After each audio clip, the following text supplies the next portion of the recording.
Hello everyone, मेरा नाम कोमल पवार है और मैंने यूपी पीएससी 2018 में 74वीं रैंक हासिल करके डिप्टी कलेक्टर का पद प्राप्त किया है। मैं अभी नायब तहसीलदार के पद में मोदीनगर तहसील में कार्यरत हूं। आज मैं आप सभी को दिल्ली नॉलेज ट्रैक के माध्यम से अपनी स्ट्रैटेजी आप लोगों के साथ शेयर करना चाहती हूं।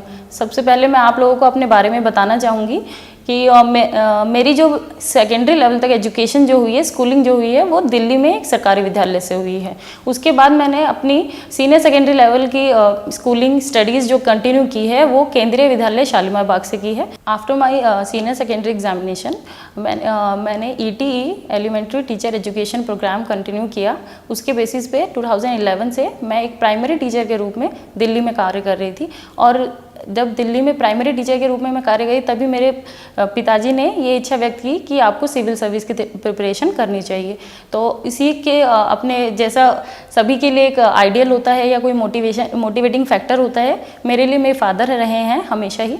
उनके कहने पे ही मैंने UPSC की प्रिपरेशन स्टार्ट की थी।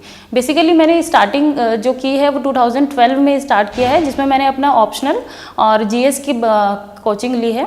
GS की मैंने कोचिंग वाजीराम एंड रवि से 2013 में ली और अपनी जॉब के साथ ही मैंने ये सब कंटिन्यू किया है।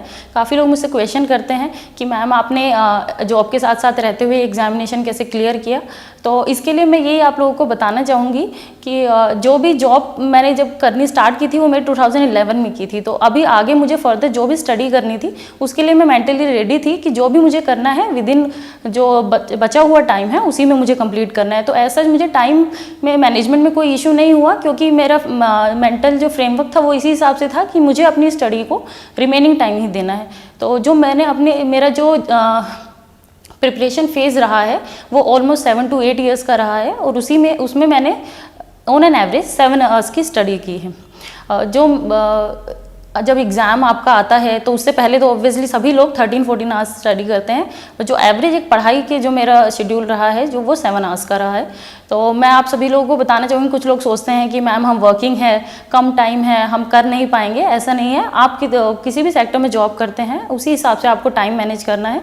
यही मैं करती थी। इनफैक्ट इनिशियल डेज़ में मैंने जॉब भी की, उसके बाद मैंने क्लासेस भी अटेंड की और उसके बाद जो रिमेनिंग टाइम बचता था उसमें मैं अपनी प्रिपरेशन करती थी। तो ये टफ होता है, लेकिन ये आप अपने आप को उसी टाइम शेड्यूल के हिसाब से मैनेज करके चलते हैं तो यू विल एंजॉय दिस। मैं इसके अलावा जब मैंने ये प्रिपरेशन स्टार्ट की थी तो मैंने UPSC की थी, लेकिन ऐसा मेरा कोई मोटिव नहीं था कि मैं सिर्फ एक IAS ऑफिसर ही बनना चाहती हूँ। मेरा एम ये था कि सिंस माय फादर वांट्स कि मैं एक सिविल सर्वेंट बनूँ तो मैं PCS की एग्जामिनेशन जो है वो पैरेलली देती थी। UPSC में मेरा फर्स्ट अटैम्प्ट 2013 में था और UP PCS में भी सिमिलरली मैंने 2013 में ही अपना फर्स्ट अटैम्प्ट दिया था। तो उस हिसाब से ये मेरा 5th अटैम्प्ट था। 2014 का मैंने अटैम्प्ट नहीं दिया था वो बिकॉज ऑफ UPSC। उसके इन 5 अटैम्प्ट्स में मेरा सबसे पहले मुझे इंटरव्यू कॉल जो आया था वो 2015 में आया था, जिसमें मैं कोई रैंक या कुछ भी कोई पोस्ट में हासिल नहीं कर पाई थी। तो उसके बाद मैंने अपनी देखा कि मेरे जो मेंस में मार्क्स थे वो काफ़ी कम थे। तो मैंने 2016 का जब मेंस दिया तो मैंने अपने मिस्टेक्स पे काम किया और 16 में मुझे नायब तहसीलदार की पोस्ट मिली। उसके बाद जो मेरा 2018 का एग्ज़ाम था उसमें मेरी स्ट्रैटेजी ये थी, क्योंकि वहाँ पे पैटर्न चेंज हो गया था और UPSC पैटर्न पे ही एग्ज़ाम था, तो मुझे लगता है कि मुझे UPSC की प्रिपरेशन का थोड़ा बेनिफिट इसमें मिला है। और जो मैंने प्रिपरेशन की उसमें मैंने टेस्ट सीरीज़ ज्वाइन की हुई थी विजन IAS की, उसी में मैं आंसर राइटिंग प्रैक्टिस मैंने की थी और मेन्स में भी वही सब मैंने अप्लाई किया था। अभी मैं आपको PCS एग्ज़ाम के पैटर्न के बारे में बताना चाहूँगी। जैसा कि अभी आप सभी लोग जानते हैं कि सोशल मीडिया से या आप इंटरनेट से इतना कनेक्टेड है तो एवरीबडी नोज़ कि इसकी 3 स्टेजेस होती हैं। एक फर्स्ट होती है प्रिलिमिनरी स्टेज, जिसमें 2 एग्जाम्स होते हैं, एक GS पेपर 1 और GS paper 2। GS paper 1 general study का पेपर होता है जिसमें polity, economics, history, geography, science and tech, current affair etcetera इस तरह के टॉपिक्स होते हैं। इसी के बेसिस पे फाइनल कट ऑफ लगती है जिससे हम प्रीलिम्स अपना क्लियर करते हैं और मेंस के लिए क्वालिफाई करते हैं। जीएस पेपर 2 सीसेट का होता है, जिसमें हमारा कॉम्प्रिहेंशन का पार्ट आता है, रीजनिंग आती है, और यूपी पीसीएस में हिंदी के भी कुछ क्वेश्चंस होते हैं। ये जो जस्ट क्वालिफाइंग होता है 33% आपको सिक्योर करना होता है, इसके मार्क्स ऐड नहीं होते हैं फाइन जो कट ऑफ बनती है प्री को क्वालिफाई करने के लिए। देन मेंस एग्जामिनेशन होता है। मेंस में आपके 8 पेपर्स होते हैं। उसमें पेपर 1 ऐसे होता है जिसमें 3 ऐसे लिखने होते हैं, 700 वर्ड्स ईच ऐसे में आपको लिखना होता है। और उसमें सेक्शन 3 सेक्शंस होते हैं। सेक्शन ए फर्स्ट में भी आपको यूपी पीसीएस का जब आप सिलेबस डाउनलोड करोगे देन यू विल सी कि उसमें आपको मेंशन है किस पेयर से क्वेश्चन आएंगे। तो जनरली मैं जो अटेम्प्ट करती थी तो मैं सोशल स्पेयर में इस वाले पार्ट में अटेम्प्ट करती थी। सेक्शन बी में आपका जो होता है उसमें आपको एग्रीकल्चर का होता है, ट्रेड का होता है, उसके अलावा जो भी आपको इकोनॉमिक पार्ट जो आपको लगता है कन्वीनियंट है आप उस हिसाब से चूज़ कर सकते हैं। सेक्शन सी में जो आपको थोड़ा ऐसे लिखना होता है उसमें डेवलपमेंट स्कीम्स जो होती है उसके बारे में क्वेश्चंस होते हैं। तो आपको जो भी कन्वीनियंट लगे उस हिसाब से आप एक पेपर 1 में आप अपना ऐसे अडॉप्ट कर सकते हैं। 3 ऐसे आपको लिखने होते हैं, विदिन 3 आवर्स लिखने होते हैं। और उसके सेकंड पेपर जो होता है वो होता है हिंदी का।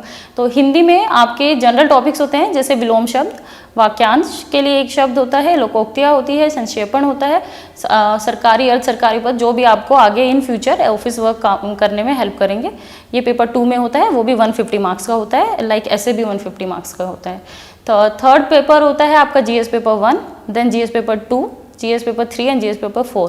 ये देन 7th आपका एग्जाम होता है वो ऑप्शनल का होता है, और 8 पेपर जो होता है वो भी ऑप्शनल के होते हैं, 2 ऑप्शनल के पेपर होते हैं। इस हिसाब से मेंस में आपके 8 पेपर्स होते हैं जो सब्जेक्टिव होते हैं।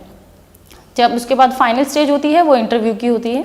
तो इंटरव्यू में आपका पर्सनालिटी चेक होता है, उसके बेसिस पे आपको मार्क्स मिलते हैं। अभी यूपी पीसीएस में जो इंटरव्यू है वो 100 मार्क्स का है। सबसे पहले प्रीलिम्स के लिए डिस्कस करते हैं कि मेरी क्या स्ट्रैटेजी थी।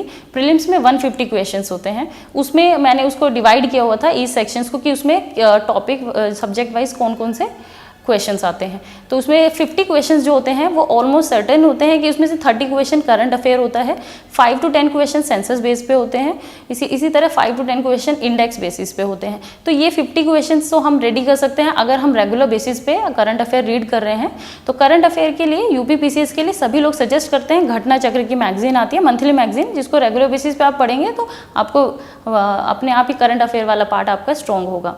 इसके अलावा जो रिमेनिंग 100 क्वेश्चंस होते हैं उसमें आपका ज्योग्राफी, इकोनॉमिक्स और पॉलिटी, स्पेशली हिस्ट्री, ये 3 सेक्शन स्पेशली पॉलिटी, हिस्ट्री और ज्योग्राफी, इसमें अगर आप वर्क कर लेंगे तो उसके लिए भी एक मैंने अपने एक्सपीरियंस से सीखा है। उसमें भी एक ट्रिक होती है कि अगर आप लास्ट 20 ईयर्स के पेपर्स उनको देखेंगे तो आप देखेंगे कि उसमें कुछ क्वेश्चंस रिपीट होते हैं। तो आप अगर लास्ट 10 ईयर को अगर या फिर लास्ट 20 ईयर्स के पेपर्स आप देख लेंगे तो वो वाला आपको उसमें भी आपको on an average 30 to 40 marks मिल जाएंगे। तो अगर हम 50 क्वेश्चंस उधर करेक्ट करेंगे और 30 क्वेश्चन इधर, बाकी रिमेनिंग अगर आपका साइंस स्ट्रॉन्ग है तो आप उसमें स्कोर कर सकते हैं।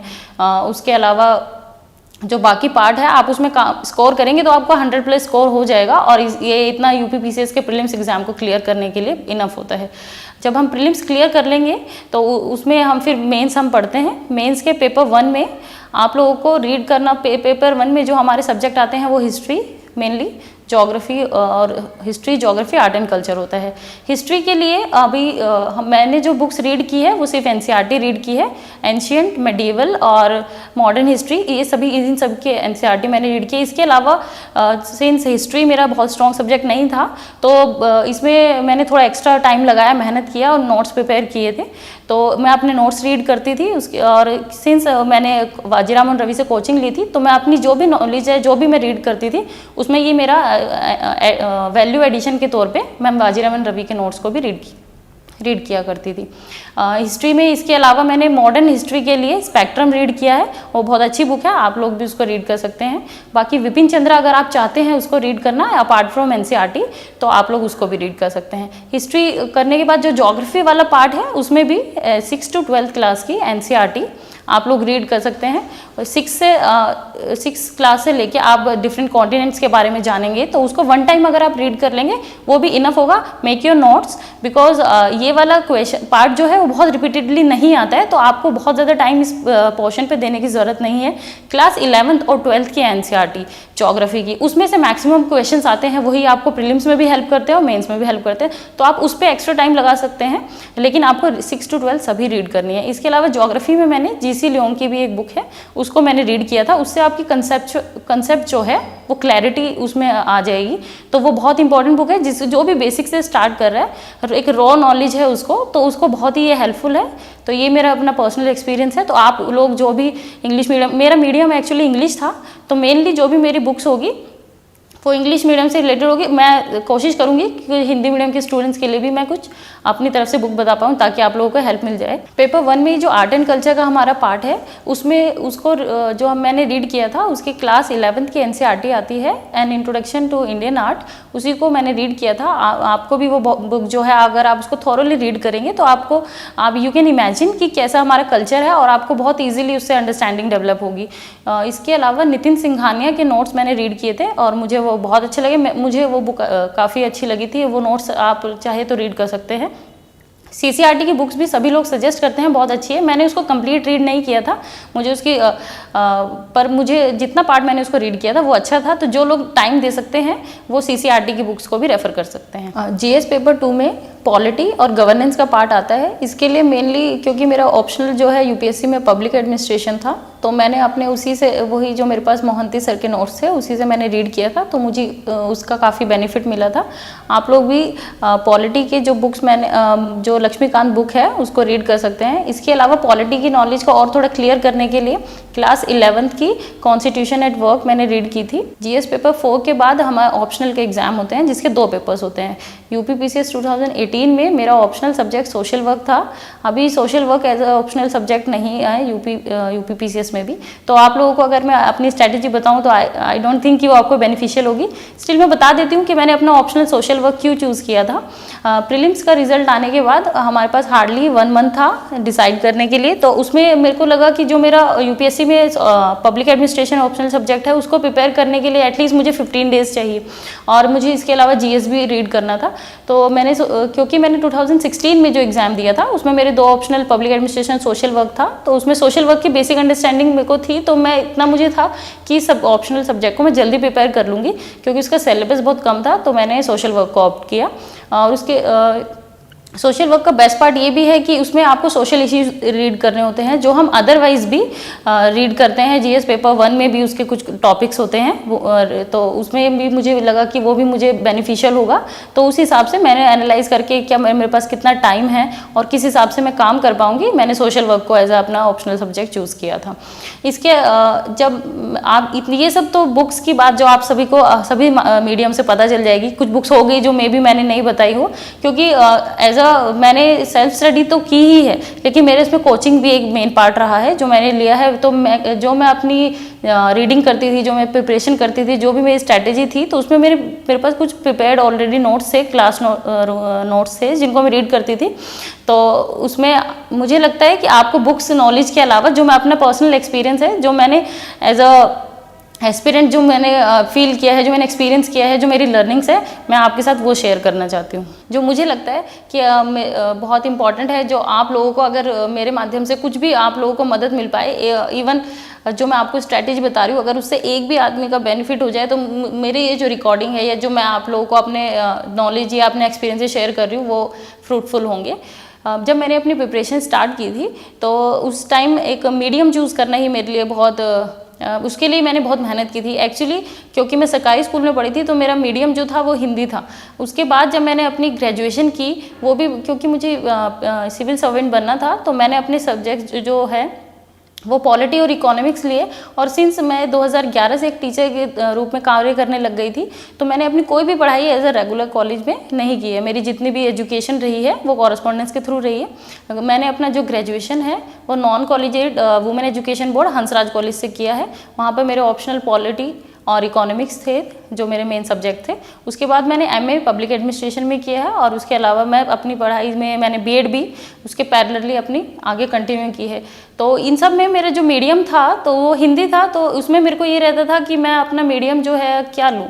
उसके लिए मैंने काफ़ी लोगों से बात करी, उनसे मैंने पूछा तो सभी ने मुझे बोला कि जो आप मीडियम आप कोई भी लीजिए, बस अपना हार्डवर्क करिए तो आपकी जो है सफलता आपको ज़रूर मिलेगी। लेकिन जब हम काम करते हैं तो हमें अपने पॉजिटिव और नेगेटिव्स पता होते हैं। मुझे ये पता था कि अगर मैं क्योंकि सिंस मेरा कोई स्ट्रॉन्ग, मेरे पास कोई बैकग्राउंड नहीं था, मुझे कोई नॉलेज नहीं थी, तो मैंने जो देखा, मैंने रिजल्ट में देखा कि किसका जो हिंदी मीडियम के स्टूडेंट्स हैं उनका क्या प्रोबेबिलिटी है, इसकी क्या प्रोबेबिलिटी है। तो जब मैंने काफ़ी लोगों से बातचीत की तो उसमें पता लगा कि इंग्लिश मीडियम का जो है जो भी रिज़ल्ट है वो ज़्यादा आ रहा है। ये ऐसा चीज़ में हिंदी इंग्लिश मीडियम का कोई जो है डिस्क्रिमिनेशन नहीं है, लेकिन जब आपके पास कोई नॉलेज नहीं होती है, आपके पास कोई बैकअप नहीं होता, तो आप अपने हिसाब से रूल्स फ्रेम करते हैं, अपने हिसाब से सोचते हैं कि हम ऐसा क्या करें कि हमें सक्सेस मिल जाए। क्योंकि सक्सेस होने के लिए आदमी सब तरह की स्ट्रैटेजी अपनाते हैं, वही मैंने किया है। तो मैंने बहुत सोचा, बहुत किया, मेहनत किया, बहुत एनालिसिस किया। उसके बाद मैंने डिसाइड किया कि मैं इंग्लिश मीडियम चूज़ करूँगी। वो इंग्लिश मीडियम में पढ़ाई करना अपने आप में उस टाइम इजी नहीं था। उसमें भी मैंने हिंदी से इंग्लिश ट्रांसलेट करने के लिए काफ़ी बुक्स रीड करी। पहले एक छोटा इंस्टीट्यूट ज्वाइन किया जिसमें अगर मुझे लैंग्वेज में ट्रांसफॉर्म करने में या कुछ ट्रांसलेशन करने में या कोई भी प्रॉब्लम आती थी तो वहाँ से मुझे हेल्प मिल जाती थी, और वहाँ से मैं अपने एक जो अपनी नॉलेज थी, जिसका बेस था, जो मुझे बनाना था यूपीएससी के लिए, वो मैं बना पाई थी। इसके बाद मैंने बाजीराव रवि में कोचिंग ली थी। ये तो एक मीडियम के लिए मेरे स्ट्रगल था, जो बिल्कुल मैंने सबसे पहले जब प्रिपरेशन स्टार्ट की, उसमें पहले मीडियम को लेके ही मैंने अपना बहुत मेहनत की, बहुत एनालिसिस किया। उसके बाद जब मैंने प्रिपरेशन स्टार्ट की तो मैंने देखा, कुछ लोगों के मॉक मैंने देखे जो यूपीएससी में सिलेक्टेड कैंडिडेट्स थे। फिर जब मैं उनका मॉक देखती थी या इंटरव्यू देखती थी तो मुझे ऐसा फील होता था कि ये लोग तो, मैं इनके सामने कुछ स्टैंड ही नहीं करती हूँ। मेरी जो नॉलेज है या मेरे जो भी, because I was a introvert girl, तो मुझे लगता था कि मैं ये एक डिस्ट्रिक्ट को रन करना या इस तरह के काम मैं बिल्कुल कर नहीं पाऊँगी। तो मैं बहुत ही डीमोटिवेटेड फील होती थी। तो ये एक मेरे फादर का जो गोल था, उसको खुद समझने में, अपने आप उस गोल में फिट करने में मुझे ऑलरेडी 2 साल लग गए। तो जो मेरे स्टार्टिंग के जो 2 अटैम्प्ट्स है वो मैं उतनी मेहनत से नहीं दे पाई। तो उसमें जब मुझे फेलियर मिलने लगा, देन स्टार्टेड फीलिंग कि नहीं, अब तो मुझे करना ही है। जो भी हम प्रिपरेशन करते हैं उसके 2 ही फेज़ है, या तो करना है या नहीं करना है। तो मेरे पास नहीं करने वाला तो ऑप्शन ही नहीं था, मुझे बस करना था। और कैसे करना है, फिर ये मुझे अपनी स्ट्रैटेजी ये मुझे खुद प्लान करनी थी, क्योंकि मुझे बताने वाला तो मैं ही हूँ खुद। एट लास्ट जो आप हार रहे हो या जीत रहे हो, आप सभी को सब उसकी तारीफ़ करते हैं, सब उसको अप्रिशिएट करते हैं, लेकिन उसमें एट लास्ट जिसको भी बेनिफिट होता है, जिसको करना है जो है, वो मैं खुद हूँ। तो मैंने ये सोच लिया था कि मुझे अपने फादर का ये ड्रीम पूरा करना है एनी हाउ। तो उसके लिए मैंने अपनी तरफ से जो भी मेरे से गलती होती थी मैं उस पर वर्क करती थी, और उसी से मैंने सीखा है। इसके लिए मैंने सब तरीके से मेहनत करी कि अगर मुझे ये समझ में नहीं आ रहा है तो मैं हिंदी वाला पढ़ लूँ, अगर मुझे इंग्लिश में समझ में आ रहा है तो इंग्लिश वाला पढ़ लूँ। तो इसी तरीके से मैं कोई भी एग्ज़ाम देती थी, उससे पहले मैं पूरा उसमें वर्क करती थी कि मैं कैसे काम करूं कि मेरा रिजल्ट आ जाए। तो इसीलिए जब मैंने यूपीएससी की तैयारी मैंने यूपीएससी की तैयारी की थी, लेकिन मैंने ये कभी नहीं सोचा कि मैं सिर्फ वही दूंगी। मुझे ये था कि मेरा कहीं भी सिलेक्शन हो जाए, मैं सिविल सर्वेंट बन जाऊँ।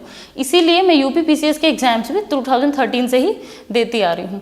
अब जब मेरा सिलेक्शन हुआ नायब तहसीलदार की पोस्ट पे, तो वो एकदम अनरियल एक्सपीरियंस था। बिल्कुल बिलीव नहीं हो रहा था कि मैंने मतलब एक सिविल सर्विस के मतलब एरिया में मैंने कदम रख दिए, जो बिल्कुल मैं उसको एक्सप्रेस नहीं कर सकती, इतना डिफरेंट एक्सपीरियंस था। तो जब मेरा सिलेक्शन हो गया, देन मेरा 2018 में प्रीलिम्स भी जो है वो क्लियर हो गया। अब उसमें मुझे फिर उसके बाद मुझे ये लगा कि नायब तहसीलदार तो मिल गया है, लेकिन अब पीसीएस में मुझे सबसे हाईएस्ट पोस्ट लेनी है, बिकॉज आईएएस के अटैम्प्ट्स मेरे 2018 में ख़त्म हो गए थे। तो मेरे पास एक ही ऑप्शन बचा था कि मैं पीसीएस में सबसे जो एसडीएम की पोस्ट है उसको मैं किसी तरीके से हासिल कर लूँ। जब रिज़ल्ट आ गया उसके बाद मैंने सोचा कि मुझे ऐसा क्या करना है कि मेंस में मेरा जो स्कोर है वो इतना अच्छा आए कि मुझे एसडीएम की पोस्ट मिल जाए। बिकॉज 16 में सिलेक्शन तो हो गया, लेकिन मेंस और इंटरव्यू में जो मुझे मार्क्स मिले थे वो उतने नहीं थे कि मुझे टॉप मोस्ट पोस्ट मिल जाए। अब 18 में मुझे जो था मैंने पूरा वर्क किया कि इतनी एसडीएम की पोस्ट काफ़ी अच्छी है तो प्रोबेबिलिटी उसमें है। उसके अलावा कि मैंने ये देखा कि ऐसा कौन सा एरिया है जिसमें मैं काम करूं और मुझे इसमें सिलेक्शन मिल जाए। तो मुझे न्यूज़पेपर रीडिंग की हैबिट बहुत पहले से ही थी। द हिंदू में बहुत अच्छे से रीड करती थी और जितने भी मैंने ऐसे दिए हैं किसी भी टेस्ट सीरीज़ में वो काफ़ी उसमें मेरे को स्कोर हमेशा अच्छा ही मिला है। तो मैंने ये सोचा था कि मैं अपने ऐसे पे, हिंदी पे और इथिक्स एंड देन ऑप्शनल पे मैं अपना काम करूँगी। बाकी पेपर 1, 2, 3 में तो एक एवरेज स्कोर मुझे मिल ही जाएगा। तो उसमें मैंने ऐसे के लिए सबसे पहले न्यूज़पेपर में जो मैं रीड करती हूँ एडिटोरियल पार्ट, मुझे लगता है कि मुझे उससे बेनिफिट मिलता है। तो प्लीज़ न्यूज़पेपर रीडिंग मस्ट है। आप चाहे उसके नोट्स ना बनाएं क्योंकि नोट्स तो कोचिंग में आपको ऑलरेडी प्रिपेयर्ड मिल ही जाते हैं, लेकिन जो आपको न्यूज़पेपर रीड करने से जो आपकी कंसेप्चुअल अंडरस्टैंडिंग बनती है वो आपके सबकॉन्शियस माइंड में हमेशा रहती है और वो आपको बेनिफिट करती है। तो ऐसे के लिए इसके अलावा मैंने विजन आई है, इसमें स्मृति शाह मैम है, उनके मैंने यूट्यूब पे कुछ लेक्चर्स थे वो भी देखे थे, वो बहुत ही मुझे अच्छे लगे थे। उनको मैंने 2018 में जो मैंने अपने ऐसे लिखा है मैंने उसमें उन्होंने जो मुझे स्ट्रैटेजी जो ट्रिक्स बताई थी तो वो मैंने यूज़ की थी। तो आई सजेस्ट कि आप भी जो है विजन आईएएस के जो ऐसे राइटिंग के जितने भी यूट्यूब पे लेक्चर्स अवेलेबल है प्लीज़ उनको देखिए, उसको गो थ्रू कीजिए, वो आपको बहुत ही हेल्पफुल लगेंगे। तो मैंने अपने ऐसे पे काम किया। हिंदी में मुझे जो मेरा 16 में अटैम्प्ट मैंने दिया था उसमें मेरा स्कोर जो था वो 98 था। तो मुझे ये लगा कि जब मैं 150 में से 98 स्कोर कर सकती हूँ तो अगर थोड़ा और मैं मेहनत कर लूँगी तो मैं भी मुझे 100+ मिल जाए। तो मैंने हिंदी में भी काम किया था। और इथिक्स के लिए मैंने आपको पहले भी बताया कि आईएएस बाबा के मैंने जो है टीएलबी प्रोग्राम में जो रिटर्न आंसर्स होते थे उनको रीड किया था और अपनी स्पेक्ट्रम मैंने रीड की थी। तो और जितनी मैक्सिमम मैंने केस स्टडी उसमें रीड की थी कि जो केस स्टडी में जो आपको स्कोर है वो आपको अच्छा मिलता है। ये सब चीज़ें जो ये सब लर्निंग है वो मैंने अपने विजन आईएएस के जो मेंस की टेस्ट सीरीज़ जो मैंने आंसर राइटिंग की थी उसी में मैंने ये देखा था। उसके अलावा सोशल वर्क भी मैंने इसीलिए चूज़ किया था कि 1 महीने में इतना कम टाइम है और मुझे ऑप्शनल में स्कोर करना ही है। तो सोशल वर्क में जो मेरा स्कोर था, मैं 2016 में मैंने सोशल वर्क को पहली बार as a optional subject choose किया था और उसमें भी मेरा स्कोर 268 था आउट ऑफ 400। तो मुझे लगा इसमें मैं अच्छा स्कोर कर सकती हूँ कम टाइम में, तो उस हिसाब से मैंने अपना ऑप्शनल चूज़ किया था। तो ये सब बताने का मेरा एक ही मोटिव है कि जब आप लोग तैयारी करते हैं तो आप बहुत सारे अप्स एंड डाउन से जाते हैं, बिकॉज सिविल सर्विस की प्रिपरेशन अपने आप में एक मैराथन है। मतलब रेस तो सभी करते हैं लेकिन मैराथन के लिए हर कोई प्रिपेयर नहीं होता है। तो अगर आप उसके लिए प्रिपेयर हो रहे हैं, उसके लिए आप करना चाहते हैं तो पहले ही आप 50% तो आप उसी में स्ट्रॉन्ग है। आप मतलब समझिए कि 50% लड़ाई तो आप उसी में जीत गए हैं। ये वाली जो मेरी जो पीसीएस की या सिविल की यूपीएससी की जितने भी जो मैंने ये प्रिपरेशन की है मैंने इसको बहुत इन्जॉय किया है। एक इंट्रोवर्ट लड़की जो कभी स्टेज पे जाने भी प्रेफर नहीं करती थी, बस अपना बैठी है, पढ़ाई कर रही है, किसी चीज़ में कोई इंटरेस्ट नहीं, उसके लिए ये सब चीज़ें बहुत वैल्यू रखती है। तो मैं अपने जूनियर्स को ये या फिर जो भी एस्पिरेंट्स हैं मैं उनको ये सलाह देना चाहूँगी कि आप लोग कभी भी अपने आप को किसी से कंपेयर मत करिए, क्योंकि आप एज अ इंडिविजुअल हैं। आप किसी से क्यों अपने आप को कंपेयर करेंगे। काम आपको खुद करना है, आपके पर्सनल ट्रेड्स आपके साथ है। आप किसी को कॉपी कर सकते हैं लेकिन आप ओरिजिनल रहेंगे तभी आप अपने जो लेकुनाज हैं या अपने जो पॉजिटिव पॉइंट्स है उस पर वर्क कर पाएंगे। तो जब इनिशियल डेज में मैं मॉक देखती थी तो मैं जो डीमोटिवेशन मैंने फील किया, मुझे लगा कि यार मैं तो उस लेवल पे हूँ ही नहीं। लेकिन उस सब से क्या होगा, उससे कुछ नहीं, उससे डिप्रेशन होता है। लेकिन हमें सबसे इम्पॉर्टेंट इस प्रिपरेशन में होता है आप फर्स्ट कि आपको किसी से कंपेयर नहीं करना है। आप एक इंडिविजुअल है, आपके अपने ट्रेड्स हैं, आपको उस पर काम करना है और आपको एनी हाउ आपको जीतना है। ये मैराथन जो है आपको सेल्फ मोटिवेटेड रखना है खुद को। सेल्फ मोटिवेशन आप कैसे भी आप उसके लिए बहुत सारे मीन्स होते हैं। आप कोई एग्जाम दीजिए, उसमें आप क्लियर हो जाते हैं तो आपको लगता है अरे मैंने ये अचीव कर लिया। जब मैं यूपीएससी नहीं दे पा रही थी मैं एटलीस्ट पीसीएस का तो प्रीलिम्स क्लियर होता है, तो वो भी मुझे मोटिवेट करता था। जब कभी परेशान हो जाओ तो अपने आइडियल के बारे में सोचो। जब मैं बहुत परेशान हो जाती थी, अपनी आंखें बंद करती थी और अपने पापा को विजुअलाइज करती थी, तो मुझे ये लगता था कि अगर मैं सक्सेसफुल हो गई तो उनके चेहरे पर क्या मुस्कान होगी जो अभी नहीं है। तो ये सब चीज़ें आपको जो है मोटिवेट रखती है। आपको जो नहीं करना है मैं वो आपको बताना चाहती हूँ। आपको बिल्कुल भी अपनी जो नॉलेज है उसको किसी से कंपेयर नहीं करना है फर्स्ट ऑफ ऑल। सेकंड, अपने आप को नेगेटिव लोगों से बिल्कुल दूर रखिए। जो लोग ये कहते हैं यार एग्ज़ाम मैंने दिया है पर हो नहीं रहा है, उसमें जो है मेरी कोई गलती नहीं है, जो है कुछ ना कुछ मतलब हमेशा दूसरों की गलती बोलेंगे, यार उसने मुझे डिस्टर्ब किया, उसने मुझे डिस्ट्रैक्ट किया, या फिर आप किसी से सलाह लेने जाएंगे कि मेरे तो सर 4 अटेम्प्ट में हुआ नहीं, क्या चांसेस है कि मेरा 5th में हो जाएगा। तो कुछ लोग आपको बोलेंगे जब आपको पहले 4 में ही नहीं हुआ तो 5वें में क्या होगा। तो इस तरह के लोगों से प्लीज़ डिस्टेंस बना के रखिए, अपने आप को पॉजिटिव लोगों से सराउंड करिए, अच्छे फ्रेंड्स बनाइए, खूब सारे फ्रेंड्स बनाइए। मेरे जो फ्रेंड्स थे जो थे वो मैक्सिमम टीचर्स ही थे, उनको इस फील्ड के बारे में जब बहुत ज़्यादा नॉलेज तो नहीं थी, लेकिन वो मुझे हमेशा मोटिवेट करते थे कि नहीं इतना हार्ड वर्क करती है तो ज़रूर होगा। तो सिविल सर्विस की जो प्रिपरेशन है वो अपने आप में जो है बहुत ही, मुझे लगता है कि बहुत ही लंबी रेस है, उसमें अपने आप को मोटिवेटेड रखना बहुत इंपॉर्टेंट है। एक जो चीज़ मैं आपको बताना चाहती हूँ वो ये, please be honest towards your preparation. आप कितना भी सोसाइटी को, लोगों को, फ्रेंड्स को झूठ बोल सकते हैं, लेकिन आप खुद को झूठ नहीं बोल सकते। आप अपनी प्रिपरेशन की तरफ ऑनेस्ट रहिए। आप भी सोचिए मुझे 7 आवर्स पढ़ना है तो मुझे पढ़ना है। आप उसमें आपको क्या पढ़ना है, कितना पढ़ना है, रिपीटेडली पढ़ना है, ये सब बताते हैं आपको। रिवीजन मस्ट है, और रिवीजन जो है वो बिल्कुल आपको, अगर आपने लास्ट टाइम पे रिवाइज नहीं किया है तो आपकी मेहनत वेस्ट हो जाती है। तो रिवीजन जो तो इस एग्जाम की है कि आपने कितना भी रीड किया है उसका रिवाइज कीजिए। कोई मिनिमम अपने सोर्सेज रखिए और please revise it again and again. Because starting में जो मेरे यूपीएससी में 3 जो अटैम्प्ट थे उसमें मैं पढ़ा तो मैंने काफ़ी कुछ था, लेकिन मैं रिवाइज नहीं कर पाई थी, और उसी वजह से मुझे लगता है कि मुझे ऐसा लगता था एग्जाम में कि मुझे आता सब कुछ है, तो उसके चक्कर में अटैम्प्ट्स में इतने ज़्यादा कर लेती थी कि नेगेटिव मेरा बहुत ज़्यादा हो जाता था। तो आप जो भी पढ़िए प्रिसाइज पढ़िए, एक्यूरेसी के साथ पढ़िए, उसको बार बार रिवाइज करिए, आपको सफलता ज़रूर मिलेगी। इन स्ट्रेटजीज़ के अलावा आप लोग अपनी प्लीज़ ये यूपीएससी की प्रिपरेशन में अपने आप को बिल्कुल खोना नहीं है। आप लोग अपनी हॉबीज़ को कंटिन्यू रखिए। जैसे मुझे बहुत अपने आप को सेल्फ मोटिवेट रखने के लिए मैं डांस शोज़ देखती थी, डांस रियलिटी शोज़ देखना मुझे बहुत ही पसंद था। तो इसी तरीके से आपकी जो भी हॉबी होती है उसको प्लीज़ कंटिन्यू रखिए, बिकॉज मेंटल और फिजिकल हेल्थ इस एग्ज़ाम के लिए बहुत इंपॉर्टेंस रखती है। तो अगर आप लोग खुश हैं तो आप इस प्रिपरेशन को एंजॉय करेंगे और आपको मज़ा आएगा तैयारी करने में। मेरी 7 ईयर्स की पूरी 8 ईयर्स की पूरी जर्नी रही है, इतने साल मैंने प्रिपरेशन की है, लेकिन अब जब सफलता मिल गई तो मुझे याद ही नहीं है कि मैंने इतना टाइम अपना लाइफ का इसमें डिवोट किया है। आप वो सब भूल जाते हैं जब आपको जो चाहिए वो मिल जाता है। तो अपने आप को मोटिवेटेड रख के तैयारी कीजिए।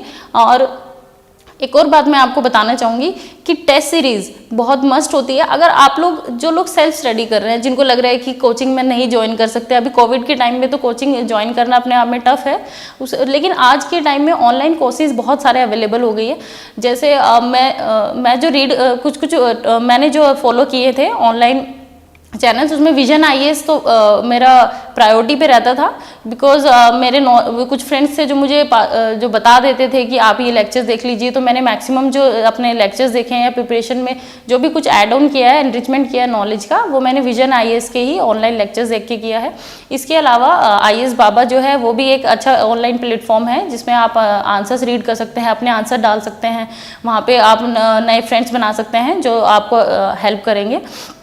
इसके अलावा एक अनअकैडमी चैनल है, उसके भी मुझे जो लेक्चर्स अच्छे लगते थे उनके मैं नोट्स बनाती थी। जैसे मैंने डिज़ास्टर मैनेजमेंट का जो है अपने नोट्स जो प्रिपेयर किए थे वो मैंने अनअकैडमी चैनल से ही किए थे। और जो लोग हिंदी मीडियम से है, जो लोग अपने जो एग्ज़ाम्स दे रहे हैं वो हिंदी मीडियम में दे रहे हैं, वो दृष्टि आईएएस के लिए जो है ऑनलाइन बहुत सारी वीडियोज़ अवेलेबल है। आप प्ले लिस्ट में जाके देखेंगे तो आपको हर टॉपिक पे, हर उसमें आपको ऑडियो वीडियो सभी कुछ मिल जाएगा। तो आप लोग उसकी प्लीज़ हेल्प लीजिए। सेल्फ स्टडी जो है वही इस एग्जाम में आपको सक्सेस दिलाएगी। मैंने कोचिंग ली, क्लासेस ली, सब कुछ लिया है, लेकिन एट लास्ट मैंने भी वही वाली बुक्स पढ़ी हैं जो सभी लोग, एक सेल्फ स्टडी जो करता है वो वही बुक्स पढ़ता है, वही आपको इंटरनेट पे अवेलेबल होती है, सभी उस बुक को रीड करते हैं। और कुछ लोग मुझसे क्वेश्चन करते हैं कि क्या हमें नोट्स बनाने चाहिए कि नहीं। तो नोट्स बनाना आपका अपना इंडिविजुअल फैक्टर है। अगर आपको लगता है कि आपको बनाने चाहिए तो आप बनाइए, अदरवाइज ये कोई मैंडेटरी नहीं होता कि आप लोग नोट्स बनाइए। मैंने नोट्स बनाए हैं, लेकिन मैंने उन्हीं एरियाज़ के नोट्स बनाए हैं जो मुझे ऐसा लगता था कि मेरे वीक है, और बार बार मैं उसमें एनसीईआरटी को रीड करके या पूरी बुक रीड करके मैं अपना टाइम वेस्ट नहीं करना चाहती थी। तो मैंने अपने जो वीक एरियाज़ थे उसी के मैंने जनरली नोट्स तैयार किए। इसके अलावा कुछ ऐसे टॉपिक्स होते हैं जो आपको रैंडम अलग अलग बुक से आपको अरेंज करने होते हैं, तो उसके भी आप लोग प्लीज़ नोट्स बनाएं। जैसे अब पेपर 1 में, पेपर 3 में कुछ ऐसे टॉपिक्स हैं जो आपको, जैसे वर्ल्ड हिस्ट्री आपको तैयार करना है। अब जो पेपर 1 में जो वर्ल्ड हिस्ट्री आया है उसके लिए आपको क्लास 10th की पूरी एनसीईआरटी रीड करने की ज़रूरत नहीं है। उसमें जो टॉपिक्स मेंशन है जस्ट उन्हीं को पढ़िए, उनके नोट्स बनाइए और एग्ज़ाम टाइम में आप उसको रिवाइज करिए। जब आप एग्ज़ाम देने जाते हैं तो आपके जो एग्ज़ाम्स होते हैं वो कंटिन्यूएशन में होते हैं, आपको बहुत टाइम नहीं मिलता, तो एक होना चाहिए आपके पास कि एक क्रिस्प नोट्स होना चाहिए जब आप उसको रिवाइज कर पाए। लेकिन इसके लिए इतना पेन लेने की ज़रूरत नहीं है कि नहीं मेरे पास नोट्स नहीं है तो मैं नहीं कर पाऊँगा। नोट्स आप अपने आप, जब आप अपनी प्रिपरेशन आगे कंटिन्यू करेंगे तो आप धीरे धीरे अपने आप आपको सेल्फ नोट्स मेकिंग की हैबिट बन जाएगी।